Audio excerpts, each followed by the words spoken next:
So we'll start with the tutorial. First, let me apologize for my hair. I'm kind of a wash and wear kind of gal, so I apologize for that. Please don't pay attention to that part. So I'm just going to start with a little bit of my Too Faced Shadow Insurance. I'm going to put that on each eyelid very, very thin using my ring finger because that is the finger with the least amount of pressure. So you want to use that in your eye area. And I also like to put a little bit underneath. A lot of people were talking about how these shadows do fall out a lot. They really kind of fall down here. So if you're concerned about that, you might want to do your foundation after your eyes, or you can use, as I will be doing, is a more dense brush like a MAC 239, nice and dense. You can pack it on. You get a little less fallout. Or this one is from e.l.f. This is the eyeshadow C brush, and this one also works pretty well. Just something nice and dense that'll hold on to that color, and then you'll go back with a fluffier brush like this, like a MAC. So I'm going to go on the Bombshell color, this middle dark gray, and I'm just going to push my brush into that. Just push it in like this. Tap it off so I minimize the amount of fallout, and I'm just going to kind of tap that on the middle of the eye. And don't worry if it's a little messy right now, you're just doing it for place. So I'm just dipping my brush, tapping it off in that dark gray color, and I'm just kind of getting it on most of the lid, not going past the crease. It's going to blend itself up there when we get out our fluffy brush anyway, so don't worry about getting it neat or blending it out just yet. I'm doing it again on the other side. Kind of deposit the color rather than to swipe it. So as you can see, it's still pretty messy. I'm also going to go back with the tip of the brush in the same color and just make sure that I concentrate it down at the lash line, because you don't want any bits of skin sneaking out. It just won't look as good. Shell colors is today because I'm wearing a shirt that has skulls on it, so maybe I'm feeling a little edgy, I don't know. But you start with whatever you like, and really this technique that we're doing today can be done with any of these colors and really any eyeshadow. It's just a technique. So now I'm going to go back actually with the more neutral side, these browns, and I'm going to take this middle brown right here, and I'm going to use my fluffy brush. This is a MAC 224, so any kind of fluffy round brush I think is going to work really well for this. And I'm just going to dip the tip in this middle color, tap it off, and then I'm just going to do kind of windshield wipers in the crease. So this is your transition color, and this will help take you from dark to light a little more smoothly, a little more, it'll look a little more professional, and it'll give you more of a diffusion of the color. So as you can see, it's starting to blend into the crease, and I have to be careful because my creases are so defined. I have to make sure that I don't kind of miss that pocket where I have like this weird transition of skin color, and it just doesn't look so good. So you want to make sure you kind of check out your work and check your work from different angles, because people are going to be looking at you when you blink, and that might be when it looks weird, but you will have never seen it because you're blinking. So just something to keep in mind. So I'm just blending it out, windshield and circular motions. And also, if you hold your brush towards the bottom, with just a couple of fingers, that's going to give you a lighter touch. And as you progress in your blending, you can move your fingers down towards the end to get a softer blend. Again, don't worry that it's perfect or the inner corner just yet. As you can see, I've still got space because we're going to go back and blend it all out. We're just kind of putting down the footprint for the moment. Same thing on the other side, windshield wipers and circular motions with my fluffy brush. I like to go back and forth eye to eye, because sometimes if I do one eye from start to finish, it's hard for me to replicate exactly the same process. And I also think this gives you a little more of an opportunity to decide as you go, feel it out and go with your inspiration. Because sometimes planning in advance is great, but sometimes having a little bit of space and time to experiment is even better.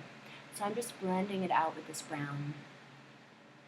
This might be a little dark for some of you, and if you feel that, just use a lighter color. Like you could start with a taupe on your lid and go to a really light brown in the crease. So now I'm going to go back with a clean fluffy brush. So this is, again, it's very similar to the MAC 224. I just don't have two 224s. This is a kind of like a cheap dupe from a show I got. no problem, it still works. And now I'm going to take this matte middle color. It's this pinky color right here. It's matte, which I really like to use to blend out on the edges, and I'm just going to dip it in. And this one you don't have to be so worried about the fallout because it's not going to show up very much anyway. And I'm just going to soften those edges a little bit. And I'm also going to get into the inner corner. And you know what's hitting me right now is, I told you guys this was such a shimmery palette, but looking at those colors now, because I'm using probably the lesser shimmery ones, I wouldn't call it such a shimmery palette. I really wouldn't. It's growing on me, and I'm telling you, I really liked it. And I saw these reviews, and I was like, oh no, people don't like it. But I think it's fabulous, especially for fair-skinned people that still want to play with their eye makeup. So just blend out those edges a little bit.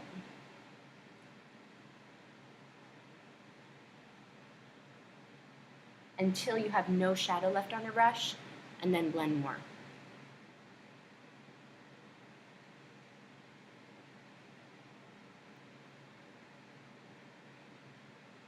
Okay, take a look, and you can do a little cleanup as you go. You want to make sure that you look just about the same on each side. So now I'm going to go in with my liner, and it's a medium-sized point. I don't want it to be too sharp because this is a very, very, very soft liner. It's like a liquid gel, so it's going to melt. If it's too sharp, it's probably just going to go melt all over your face anyway. So I'm going to get just kind of between the lashes. I just kind of wiggle very lightly. I'm using a very, very light touch, which is nice. You don't have to do a lot of work with this liner. It's kind of amazing. And get underneath a little bit, so you don't want to see any skin between the lashes or in the lash line. So if you look up, kind of just wiggle it in there too. Keep your eyes open for a little while, otherwise you're going to get like a stamp on your bottom waterline if you don't want that, or if you'd rather place it there without your eyes closing. Keep your eyes open for a little bit, just till it can set a little bit and you get a less of a transfer. Okay, so I've lined both eyes just on the top so far. I'm going to do shadow for the bottoms. And as you can see, they're similar, but they're not perfect. It doesn't matter because we're going to be doing a little smudging with it anyway. So what I'm going to do is take my 239, a nice clean one. It actually doesn't even have to be clean because the more smudging power you have, the better. So if it's the same brush that you used for the color, no problem with that. Now I'm going to dip it in this dark shimmery one right here in the Bombshell group, and I'm just going to get kind of the tip, as you can see. Here we go. I'm just going to get the tip right here and just kind of touch it on both sides and tap it off really well. You don't need a lot since you're going over the liner. And I'm just going to smudge it a little bit. So you're using a combination of the shadow and the liner to get your definition. And you can take it into the inner corner and just smudge it out and go back, get a little more if you have to. You can also mix and match with that first gray color that you used in the center if you like, just to kind of go back and forth. Smudge it out so you get a nice smoky effect with definition, but not like a crazy dark line. And then I'm going to get a little bit underneath too. I'm just going to drag whatever's on the brush and the liner underneath about halfway on my eye, as you can see. Because you want it to be softer underneath for this look. You don't need to draw the line. If you want more definition, take that liner pencil and drag it under and go back with the shadow as you would. I'm just not going to do that. I'm so fair that I have to be careful not to do.